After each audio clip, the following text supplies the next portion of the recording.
अस्सलाम वालेकुम, आप देख रहे हैं समिया रसोई घर। और आज की जो रेसिपी मैं आप लोगों के साथ शेयर कर रही हूँ वो है ताज कबाब। बहुत ही मजे के कबाब बनते हैं। आप इन्हें रमजान में भी रख सकते हैं, हफ्तों में, ईद पे भी आप इन्हें सर्व कर सकते हैं। इस रेसिपी को जरूर ट्राई कीजिएगा, बहुत ही चेंज रेसिपी है दूसरे कबाबों की निस्बत। तो आइए स्टार्ट करते हैं। यहाँ मेरे पास हाफ केजी बोनलेस चिकन है। इसको मैंने इस तरह क्यूब्स में काट लिया है।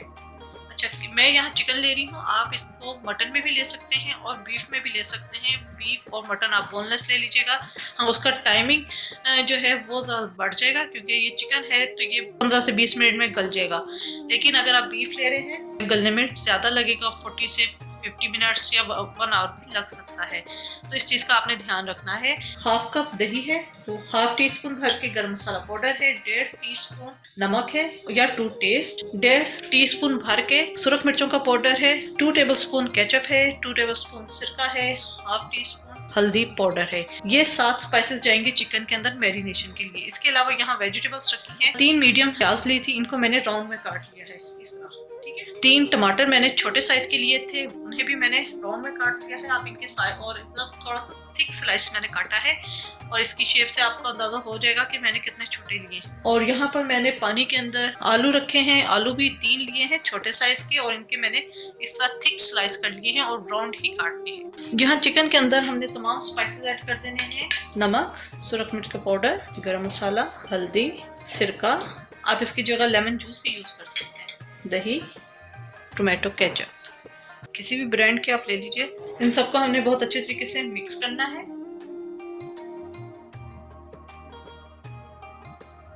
एक चीज मैं आपको बताना भूल गई थी, 1 टीस्पून इसके अंदर अदरक लहसुन का पेस्ट जाएगा। इसे मैंने पेस्ट नहीं बनाया, इसे बारीक क्रश कर लिया है। तो इसको भी हम अच्छे तरीके से मिक्स कर लेंगे। ये अच्छे तरीके से मिक्स हो चुका है। इसको अब हम मैरिनेट होने के लिए रख देंगे 3 से 4 घंटे के लिए। अगर आप ओवरनाइट रखते हैं तो इसका रिजल्ट बहुत अच्छा आएगा। अगर आपके पास टाइम नहीं है तो कम से कम आप 1 घंटे इसे जरूर मैरिनेट होने के लिए रखिएगा। तो इसको मैं मैरिनेशन के लिए रख देती हूँ 3 से 4 घंटे के लिए। चिकन को मैरिनेट हुए 2 से 3 घंटे हो चुके हैं। अब हम इसकी कुकिंग स्टार्ट करेंगे। यहाँ मैंने फ्राई पैन ले लिया है और इसके अंदर मैं डाल दूंगी ऑयल, 1 से 2 टेबल स्पून।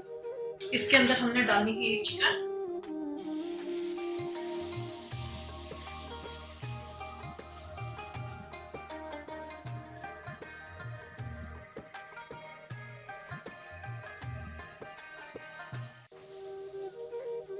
चिकन हमने डाल दिया है। अब जो वेजिटेबल्स हमने कटिंग की हुई थी डालेंगे। सबसे पहले आलू, ये भी हमने सिंगल लेयर में लगाने हैं। आप इस डिश को ओवन में बेक कर सकते हैं और एज इट इज उसे सर्व कर दीजिए।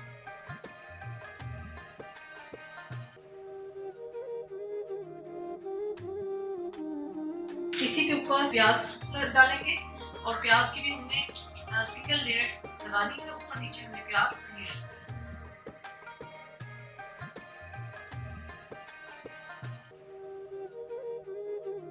टमाटरों को भी हमने सिंगल लेयर में इसी तरह लगाना है।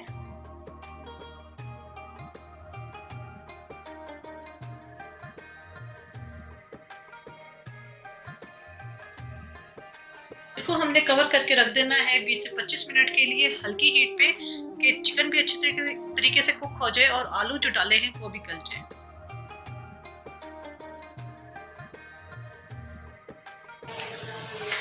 ताज कबाब हमारे तैयार हो चुके हैं। चिकन का पानी भी ड्राई हो चुका है, चिकन गल भी चुका है और आलू जो डाले थे वो भी कुक हो चुके हैं। मैं आपको दिखा देती हूँ। ठीक है, मुकम्मल तौर पे आलू कुक हो चुके हैं। यहाँ पर मैं इसका चूल्हा बंद कर देती हूँ। ऊपर से मैं डाल दूंगी हरा धनिया। जी, ताज कबाब हमारे तैयार हो चुके हैं। मैंने इसे फ्राई पैन में बनाया क्योंकि हर घर में ओवन नहीं होता। अगर आप इसे ओवन में बनाएंगे तो 180 डिग्री पर आपने रखना है 25 से 30 मिनट के लिए। किसी भी पायरेक्स की डिश में आप डालकर रख दीजिए, लेकिन ऊपर से फॉइल पेपर से कवर जरूर कीजिएगा। उसकी वजह यह है कि वो स्टीम में चिकन अच्छी तरीके से कुक हो जाएगी। अगर आपने फॉइल पेपर से कवर नहीं करेंगे चिकन का पानी बहुत जल्दी ड्राई हो जाएगा और चिकन बहुत रूखी रूखी सी बनेगी। तो जूसी बनाने के लिए हमें फॉइल पेपर से कवर करना होगा। तो इसलिए मैंने यहाँ पर फ्राई पैन में किया है। सिल्वर की जो थाल मिलती है आप उसमें भी बना सकते हैं। मैं इसे ऐसे एज इट इज ही सर्व करूँ क्योंकि इसकी खूबसूरती इसी में ही है। मैं इसको निकालती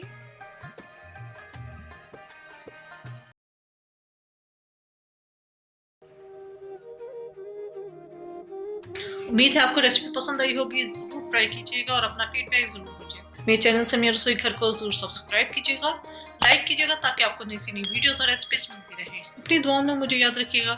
थैंक यू फॉर वॉचिंग। खुदा हाफिज।